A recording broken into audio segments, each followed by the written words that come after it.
మహాత్మా గాంధీ జాతీయ గ్రామీణ ఉపాధి హామీ పథకం ఇది ఒక చరిత్రాత్మకమైన ఒక విప్లవాత్మక పథకం. ప్రపంచంలోనే అతిపెద్ద ఉపాధి హామీ పథకం.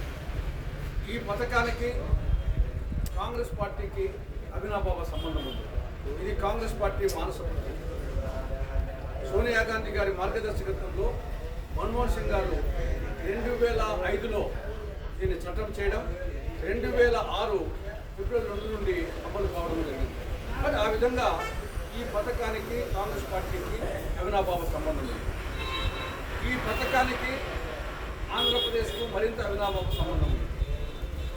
ఉమ్మడి ఆంధ్రప్రదేశ్లో ఉమ్మడి అనంతపురం జిల్లాలో సింగనమల నియోజకవర్గంలో సింగనమల మండలం నార్పల మండలంలో బండ్లపల్లి గ్రామంలో 2006 ఫిబ్రవరి 2న ఆనాడు సోనియా గాంధీ గారు, మన్మోహన్ సింగ్ గారు, రాజశేఖర రెడ్డి గారు అందరూ కలిసి దీన్ని ప్రారంభించడం జరిగింది.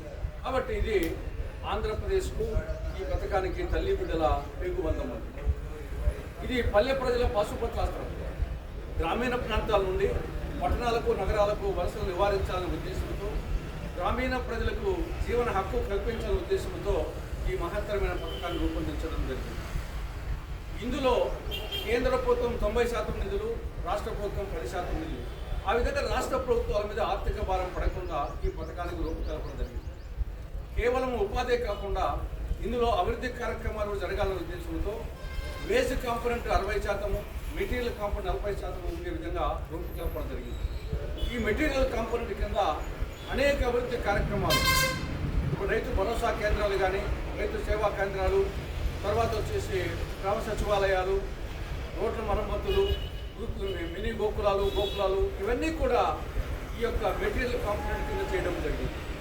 ఇటువంటి పథకానికి మహాత్మా గాంధీ పేరు ఎందుకు పెట్టడం జరిగిందంటే, ఇది గ్రామీణకు సంబంధించిన పథకం. మహాత్మా గాంధీ గ్రామ స్వరాజ్యాన్ని గురించి శాసించాడు. భారతదేశపు ఆత్మ గ్రామాల్లో ఉంటుందన్నాడు. అందుకోసం ఆయన జాతిపిత ఆ మహనీయుని పేరుతో మహాత్మా గాంధీ జాతీయ గ్రామీణ ఉపాధి హామీ పథకాన్ని పేరు పెట్టడం జరిగింది. అటువంటి పథకాన్ని మన 2025 డిసెంబర్లో మోడీ ప్రభుత్వం 2 చారిత్రక తప్పిదాలు చేసింది.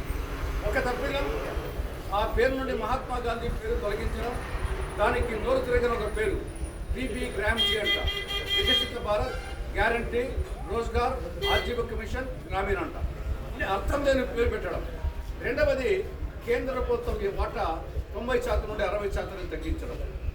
ఈ 2 మార్పులను కాంగ్రెస్ పార్టీ పూర్తిగా వ్యతిరేకిస్తూ ఉంది. పేరు మార్పు ఎందుకు చేయాల్సి వచ్చింది? మహాత్మా గాంధీ జాతిపితకు అవమానం చేయడం అంటే భారత జాతికే అవమానం చేయడం. రెండవది కేంద్ర ప్రభుత్వం వాటా తగ్గించే కారణంగా రాబో రోజుల్లో రాష్ట్ర ప్రభుత్వం తన వాటా 40% ఇవ్వదు, కేంద్ర ప్రభుత్వం వాటా వీళ్ళు ఇవ్వకుంటే వాళ్ళు ఇవ్వరు, చివరికి పథకమే కాలగర్భంలో కలిసిపోతుంది.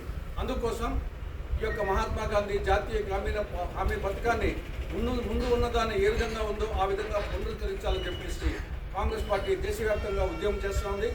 తెలంగాణ గవర్నమెంట్ ఒక అసెంబ్లీ తీర్మానం కూడా చేసి పంపించింది. కానీ మన రాష్ట్రంలో అటు కూటమి ప్రభుత్వం, ఇటు వైకాపా ఈ యొక్క పార్టీలో చేసి దీనికి మద్దతు తెలపడం అనేది చాలా సిగ్గుచేటటువంటి విషయం. కాబట్టి ఈ యొక్క కొత్త పథకాన్ని కొత్త పేరును దాన్ని పూర్తిగా రద్దు చేసి పాత పథకాన్ని పునరుద్ధరించాలని కాంగ్రెస్ పార్టీ డిమాండ్ చేస్తూ ఉంది. ఒకవేళ ఈ ప్రభుత్వం చేయకపోతే వచ్చే ఎన్నికల్లో కాంగ్రెస్ పార్టీ అధికారంలోకి వస్తే ఈ యొక్క పాత పథకాన్ని మహాత్మా గాంధీ జాతీయ గ్రామీణ హామీ పథకాన్ని ఉన్నట్టుగా యాజ్ గా అమలు చేస్తుందని చెప్పేసి ప్రజలకు కాంగ్రెస్ పార్టీ భరోసా ఇస్తా ఉంది.